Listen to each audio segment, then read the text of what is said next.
Welcome to the Emotional Eating Unwrapped podcast. I'm your host, Alana Kessler, an emotional eating and weight loss coach for women looking to fall in love with eating, create healthy attachments with food, and lose weight sustainably.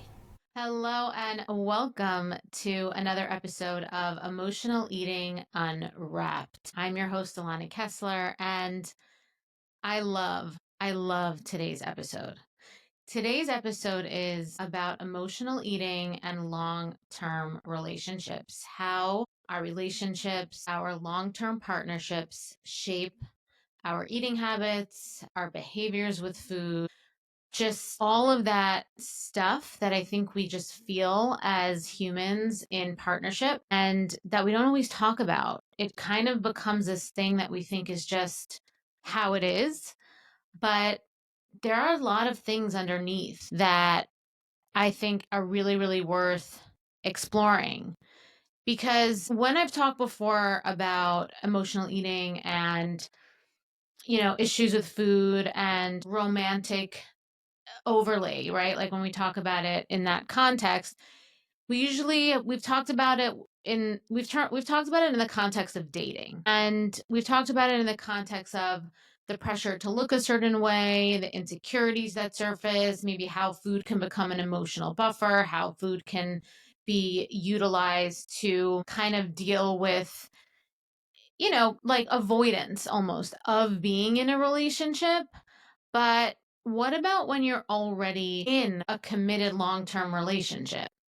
Right? What if we're not just using food to react from our dating life or from an experience that we have with somebody that we don't know well? What if we're not just talking about, eating, emotionally eating as it relates to dating and insecurities? What if we're talking about we're already in a committed relationship and we share a life together? And what happens when there's emotional eating habits and patterns that start to arise when you're in the relationship and when comfort, connection, and even conflict start to show up through your relationship with food and your eating habits. And I feel like this is a topic that I feel like, doesn't really get as much airtime as some other topics, because it's almost like once you're in a relationship, we live in this culture where it's like once you found love, once you found a relationship, then you must have got it all figured out. You must not have any issues anymore with food, right? It's like, what issues can you really have if you have someone that loves you? But the truth is that there's a lot.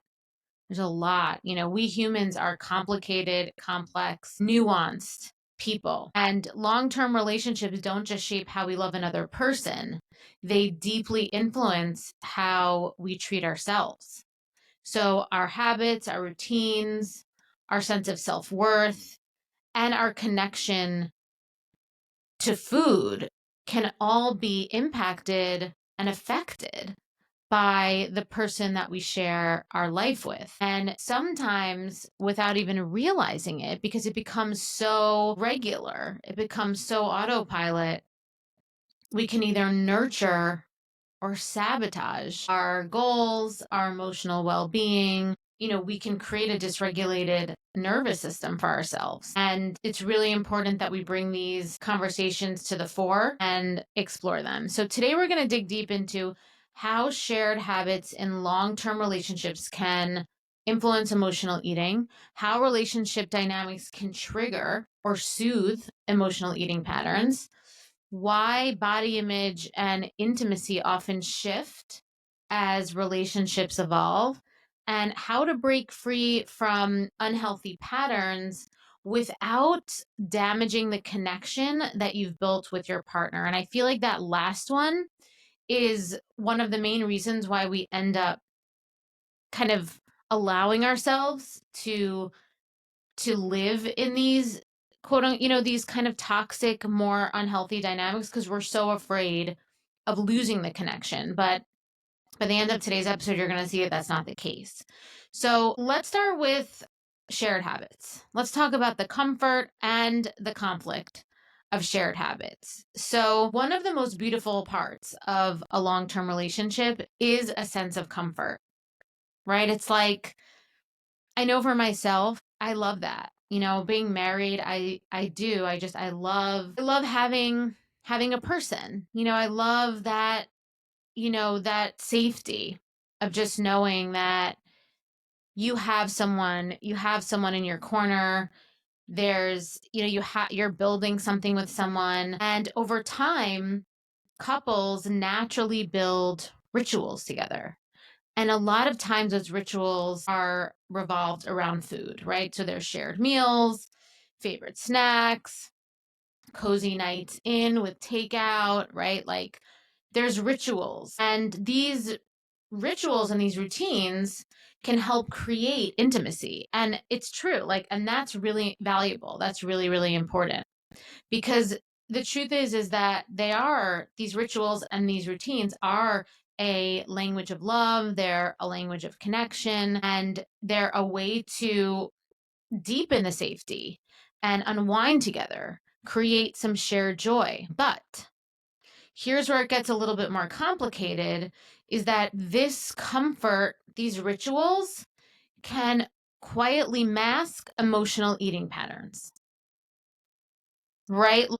And it's hard to see, right? Like maybe it's that Friday night dessert habit, right? It's something that started as a sweet ritual, but has turned into this like unconscious reflex that you're doing whether you're hungry or not, whether you truly want it or not. It's like you feel like this ritual and routine is not governed anymore by your own connection to yourself. It's governed by this routine and ritual, right? Or maybe the Friday night pizza and wine has become a way to escape the week's stress, but now it feels like you need that ritual to decompress, right? It's like it's autopilot. It's not something that is serving you anymore, other than something that's just become a habit that isn't necessarily generating anything else, and even might be a dependency, right? Or maybe your partner's habits are influencing yours without you even realizing it. Like maybe they snack while watching TV. Maybe they, have certain eating habits that they want you to participate in, that you start participating in because you want to feel connected to them, but you don't necessarily want to eat that food. You're not physically hungry. And because these rituals are shared, it's harder to recognize when emotional eating is happening. It becomes our thing, quote unquote. It's a sign of togetherness. And when food becomes wrapped up in feelings of connection, it becomes more difficult to separate comfort eating or like emotional eating. And so here's the questions that I want you to ask yourself to help you discern this, okay? Because creating this discernment within yourself and starting to recognize these habits and patterns and beginning to disentangle autopilot and habit and potentially even emotional eating from true ritual connection is awareness and curiosity. So I want you to ask yourself, is this shared ritual still bringing me joy and connection, or has it become a way to numb, distract, or even avoid deeper emotions? Is this ritual serving our real connection, or is it now masking other things? Okay, recognizing that line is the first step towards breaking free from this unconscious pattern without sacrificing the bond you've built with your partner, right? Because it also doesn't have to be black and white, right? It doesn't mean that you never do it again. It's just that now you get to discern when you're doing these things. And the truth is that when you do that, they have more meaning and they're rooted in integrity, which is something that we really have to build within ourselves if we want to heal and overcome emotional eating and, binging, and just create a healthier attachment with eating and food. Okay, so the second thing we're going to talk about is emotional eating as a coping mechanism within the relationship. Okay, so now this might be a little bit more uncomfortable, right? Because now we're talking about, what if we're emotionally eating as a way to cope with the relationship itself. So we're not emotionally eating anymore because it's our shared ritual and it's become autopilot and we've become mindless around it. Now we're emotionally eating because the relationship is stressful. We have conflict. And here's the thing, in the healthiest relationships, there's conflict. So I'm not saying that all conflict means that that's bad necessarily, but we want to understand. So conflict is inevitable, miscommunication happens, inevitable, stress builds, right? We get this feeling of disconnection. And so many people, it's one of those things that kind of happens in small doses over time until it becomes a bigger thing that you can recognize. So that's why if you're listening to this podcast, I want you to think about your life. And if you're starting to feel the tinges or the twinges of maybe some underlying conflict that you're shoving under the rug. Because a lot of times, instead of talking about these feelings, instead of talking through these feelings, instead of creating emotional collaboration and understanding, you might find yourself reaching for,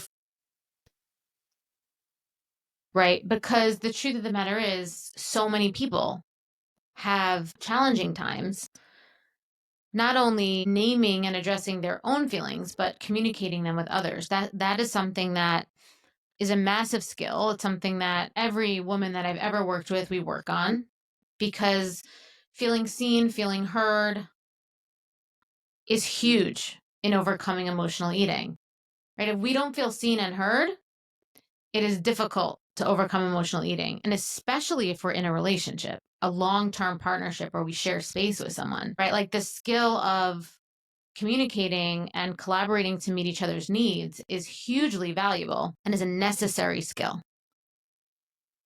Okay, so if you're listening to this and maybe after an argument, you don't really address the issue and instead you soothe the tension with eating, right? Whether it's by yourself or you guys just do it together, right? Maybe you're carrying more of the emotional load in the relationship, right? Maybe you're carrying the emotional and the financial load in the relationship. And you're feeling really unsupported. You're managing the house, the kids, the schedules. You're also bringing in the cash, right? And food becomes the only space where you can give something back to yourself, even if it is just like a fleeting thing, right? It's like this is a huge trigger. And then another huge one is maybe your partner's relationship with food is unhealthy. And maybe they have unhealthy eating habits. They maybe emotionally eat a little bit, don't listen to their hunger cues, use food to soothe. And without even realizing it, their habits start reinforcing your own emotional eating patterns. Emotional eating becomes a shared ritual, right? So what's important to understand is that emotional eating doesn't just soothe personal stress, it can also become a silent way of coping with unspoken relationship stress, relationship tension. But, using food to cope with relationship tension doesn't just hurt you. What happens usually is like resentment builds.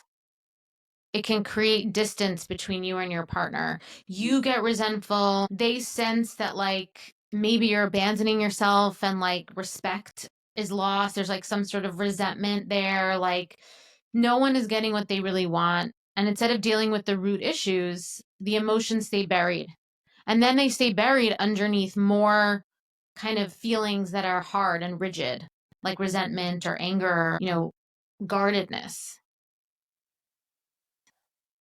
And then all that's really there to keep you guys connected because obviously you want to have something to keep you connected if you're sharing a life together. Food becomes that band-aid that on the surface ends up holding things together. And so you want to ask yourself when you're noticing that maybe this is a pattern for you, am I avoiding a conversation that I need to have, and am I eating instead? Is this food helping me numb feelings of resentment, frustration, loneliness, neglect? Is this a pattern potentially that I feel stuck in, but I'm too nervous and afraid to rock the boat and address it with my partner? Right? If any of these questions are resonating with you, I just want you to know that you are not failing at all. In fact, you're now ahead of the game, and all you've been doing is using the tools that you've learned to survive and to stay and to feel like you belong and to feel that connection. But it doesn't have to be like this. You can evolve past this more primitive, superficial surface coping mechanism. I remember what it felt like to be stuck in the cycle of emotional eating. I tried every diet out there, counting, tracking, restricting, but nothing ever worked. Food controlled my life, my thoughts, and I constantly felt guilty after eating. But once I learned how to heal the emotional triggers behind my eating and trust my body, everything changed.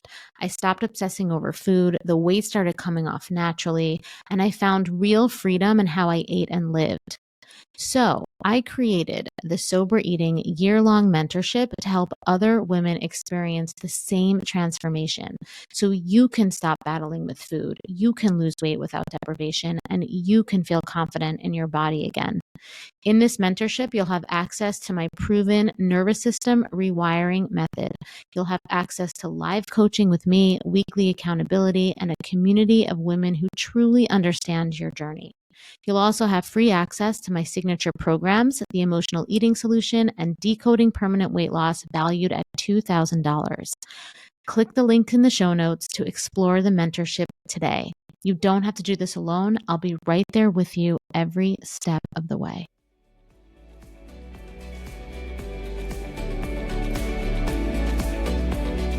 All right, so let's talk about body image, intimacy, and self-perception in long-term relationships.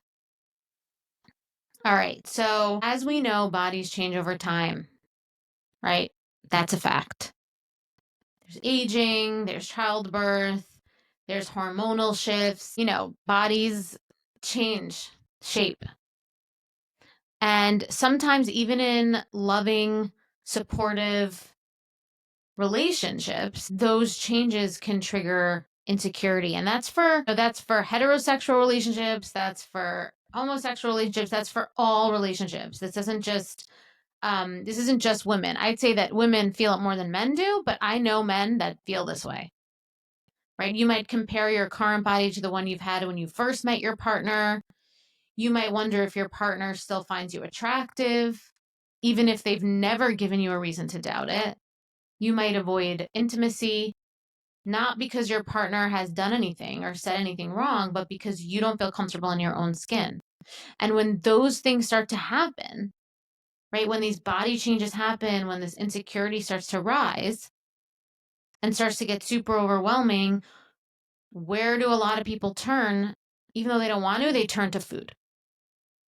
Food becomes the thing that soothes the fear of not being good enough. It numbs the anxiety around how our bodies have changed, right? It allows us to kind of escape from the reality of the inevitability of change. That's something that honestly, personally, I'm dealing with now at 44 years old. Going through different changes in my body, it's weird. Things that, I just feel different in my body, and it's something that I really relate to this one. I really, really relate to this one. And I know that many women feel the same way. I know many women use food to help escape the vulnerability of the intimacy that partnership and long-term partnership, especially where you're sharing the space together, you're living together, has, right? And so something that also becomes really challenging is the pressure to prioritize the we for me,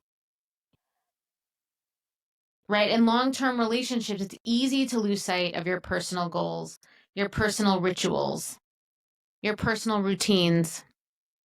It's easy to say like, oh, I was going to go for that run. I was going to meditate. I was going to do that yoga class, but my partner wants to do this instead. And this is our ritual and routine. We're supposed to eat this on this time, but I prefer to potentially do this for myself. And I don't want to do this because I don't want to rock the boat. I don't want to disrupt, right? I don't want to disrupt the ritual of our Friday night pizza and wine to go to that yoga class that's going to help me feel better about my changing body, right? Because we feel like if we choose me, we're going to lose the we, right? I don't want to hurt their feelings by turning down the chocolates they brought home for me from their trip,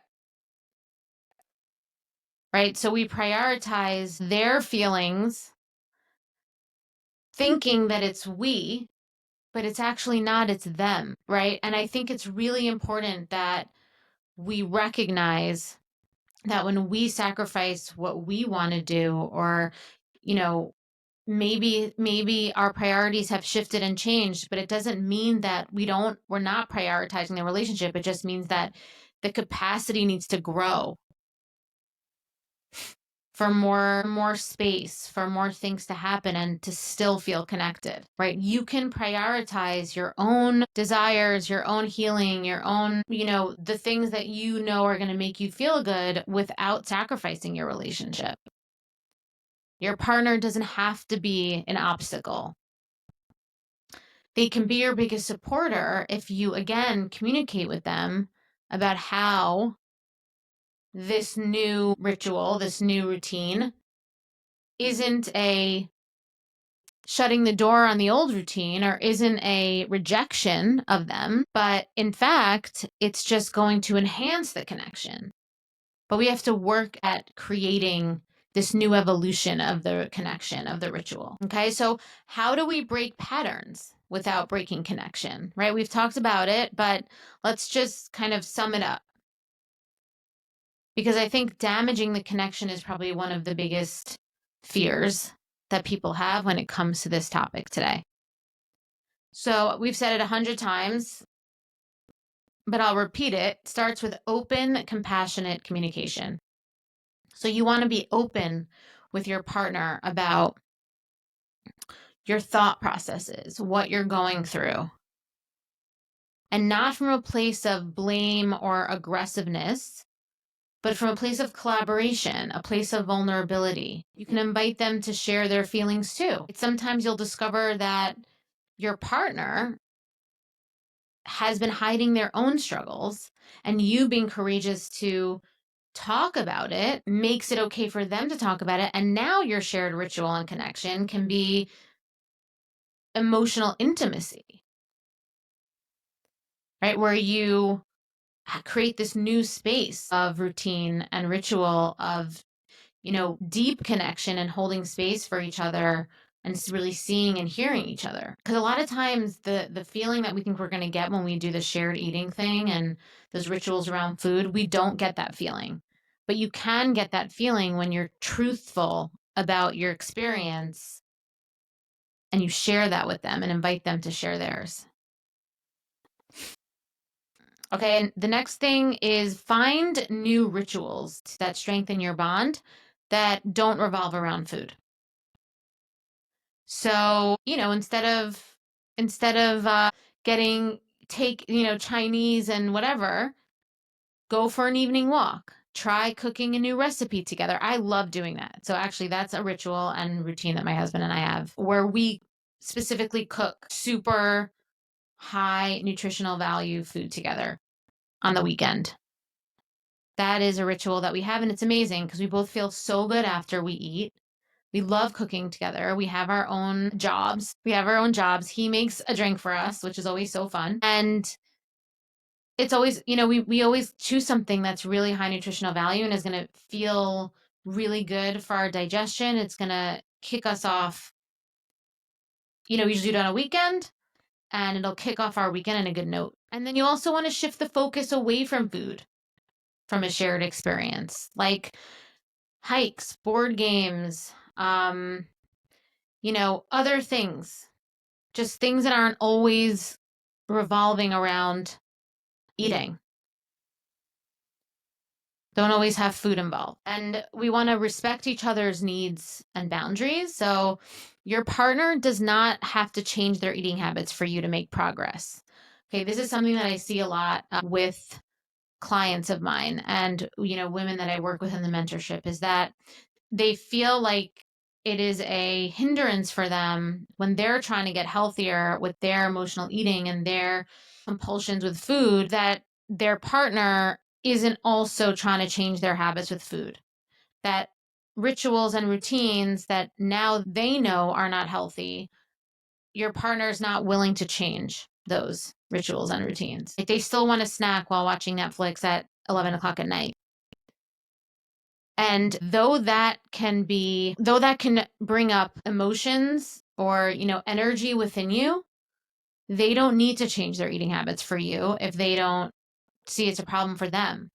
That's why it's so important to create rituals and routines of connection separate from Netflix and eating, separate from these like routines that are fodder and breeding grounds for emotional eating. Because we can't expect our partners to do exactly what we're going to do. Right? But what you can do is that if your partner ends up pushing food on you because they want you to participate with them while they're eating their snacks at 11 o'clock at night watching Netflix, you could say no to that. They need to respect your boundaries, right? And you can say, I'm actually working on my mindful eating and connecting to myself, and I make choices with eating and, weight loss, whatever it is. And so I'm going to pass. And they need to be okay with that. Right. But this is a journey, just like you're going to have feelings when your partner doesn't change their eating habits for you. They're going to have feelings when you say no to them. But the most important thing is that you guys don't see that as a rejection of each other. You see that as an opportunity to support each other in a new way. And then let's talk about the physical part, right? The intimacy, the physical connection, because I do think this is something that maybe is underlying for some people, but we just don't talk about it as much. And so I think it's important, and I do this actually. I talk openly to my husband about my body image struggles when I have them. Right? I let him know how I'm feeling, even if it's uncomfortable. Like, I will say, like, oh, I don't feel so good in my body today. I'm feeling really, bloated and just not comfortable in my body. And I share that with him, right? And I've also expressed to him that I'm not looking for him to tell me to go work out or give me some sort of fix, find solutions for me. I just want him to be like, that's okay, babe. Like, it's hard. And, tell me he still loves me, which of course I know, but it's nice to hear. And it's really nice to unburden the pressure and that feeling that I have inside about my body insecurity and be able to share it, because that's one of the great things about being in a partnership, is that you can share these things with people. You can share these things with your partner. And that ability to feel held and seen and truly unconditionally supported in your insecurity, that creates the connection that we think food, avoiding the conversation and creating distance, is going to create, because it doesn't. It doesn't create that. Vulnerability, communication does. And then the last thing I do want to say is that if you're in a partnership and the conflicts feel very hard and overwhelming, and you don't find that support through listening to this podcast or joining the mentorship or like any, support in these kind of ways are helping you, you really might want to consider couples counseling, support from a professional. You really might want to think about tools and learning tools, and maybe more, maybe more support at a higher proximity to really work through your individual issues. And of course, that is everybody. Everybody is in their own relationship and everybody knows what they need. But just because there's conflict doesn't mean there's not love. And, love deserves effort to make it work. And so if food related conflict, whether it's food related that's covering up other conflict, or, you're struggling there, there's this struggle between the two of you to really get on the same page with this, working with a coach one-on-one, or, a professional one-on-one to get, one-on-one and together as a couple can help you both feel supported through the process for sure. Okay, so here's what I want you to remember from today's episode. Your healing does not have to come at the sacrifice of your partnership, at the sacrifice of your relationship. You don't have to make a choice. My healing, my feeling good, or my relationship, right? Because the truth of the matter is that long-term partnerships can actually be a portal to the healing that you're really looking to feel, to the connection, to the love, to the belonging that you're looking to feel and that you've tried to get through eating and food. But you have to be willing to approach this, this issue and this habit and your feelings with curiosity, with openness, with vulnerability, with compassion, with forgiveness, with patience,